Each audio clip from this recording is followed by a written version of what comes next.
Today I'm going to show you the energy from fuels experiment for National 5 Chemistry. First of all, the equipment.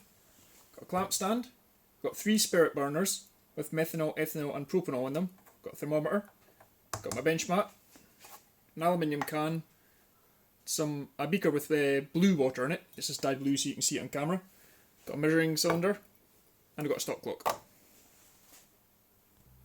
Consistency is key in this experiment, so you'll notice that the 3 spirit burners look identical other than the fluids inside them, and each time I'm going to use exactly 100 millilitres of water.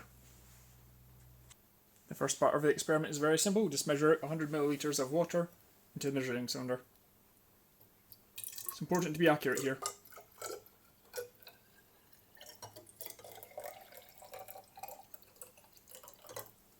And there we go, 100 millilitres of water. Now simply pour that into the aluminium can.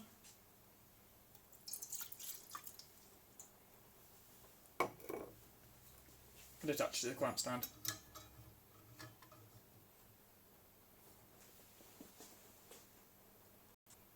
Now I'm going to take my thermometer.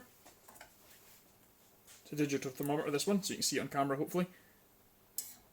Put it in there and leave it for a minute or so for the temperature to stabilise, and then I'll take the starting temperature of the water. The temperature has stabilised at 18.2 degrees Celsius. So what I'm going to do is stick that back in there and grab my spirit burner. I'm going to carefully position this directly underneath the metal can. Get my lighter.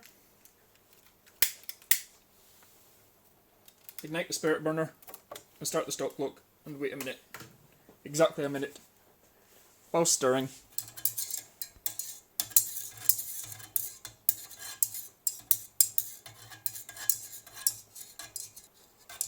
Getting close to the minute, so I'm going to prepare the cap and get ready to snuff out the flame when it reaches a minute. There we go.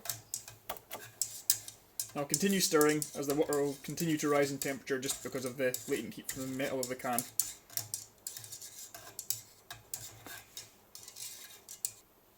The water has reached its maximum temperature. It's 48.6 degrees Celsius. Stick that back in there. And I'll go and write that number down. So now all we need to do is carefully remove the aluminium can just in case it's hot. Oh, it's not too bad. And just pour this water down the sink. I will then repeat this experiment another 2 times with the ethanol, and then another 3 times each with the propanol and the methanol to get a full set of results, which I will then cut to at the end of this video. An important aspect of the experiment when doing the repetitions is to make sure that the height from the bottom of the can to the top of the wick is always the same. I'm doing this by not moving the clamp stand and using 3 identical spirit burners. Here are the final results of the experiment. You guys can do the maths to figure out the change in temperature and the average temperature. You may discover that this isn't exactly what you expected from this experiment, so you might want to think of other ways that this could be improved.